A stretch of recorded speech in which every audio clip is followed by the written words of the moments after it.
आहात राजगड न्यूज। सत्यता हीच आमची ओळख।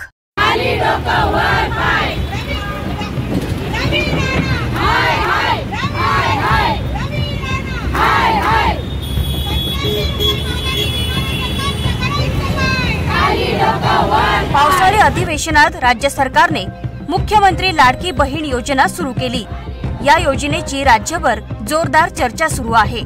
विरोधकांनी या योजनेवरून शिंदे फडणवीस पवार सरकारवर आरोप केले आहेत। यातच अपक्ष आमदार रवी राणा यांनी या योजनेबाबत केलेल्या विधानावरून आता राजकीय वर्तुळात जोरदार प्रतिक्रिया उमटताना पाहायला मिळत आहेत। रवी राणा यांनी आपले सरकार आल्यावर लाडकी बहीण योजनेचे 1500 रुपये हे आम्ही दुप्पट म्हणजेच 3000 करू, तर आता यासाठी तुमचा आशीर्वाद हवा आहे।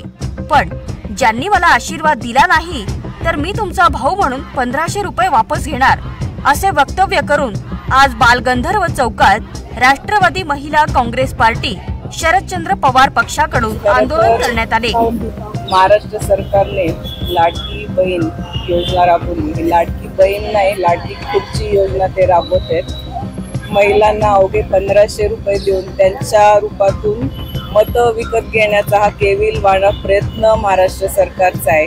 आणि त्यांच्याच पक्षातील काही आमदार वक्तव्य करतायत की आम्हाला जर तुम्ही मतदान केलं नाही तर तुमचे 1500 रुपये आम्ही परत काढून घेऊ। दिवसाढवळा महाराष्ट्रातील भगिनींना वेठीस धरण्याचं काम आणि त्यांना धमकी देण्याचं काम त्यांचे आमदार करतायत। आम्ही आज राष्ट्रवादी महिला काँग्रेस पार्टी शरदचंद्र पवार पुणे शहरच्या वतीनं रवी राणा आणि महेश शिंदे यांचा निषेध करतोय आणि येणाऱ्या काळामध्ये आज महिला सुटणे महाराष्ट्राची, महाराष्ट्रातील जनता या सरकारला घरी बसवल्याशिवाय राहणार नाही। आपल्या परिसरातील महत्त्वाच्या आणि ताज्या बातम्या पाहण्यासाठी आजच आमच्या राजगड न्यूज चॅनलला YouTube वर सबस्क्राइब करा। rajgadnews.com या वेबसाईटला भेट द्या।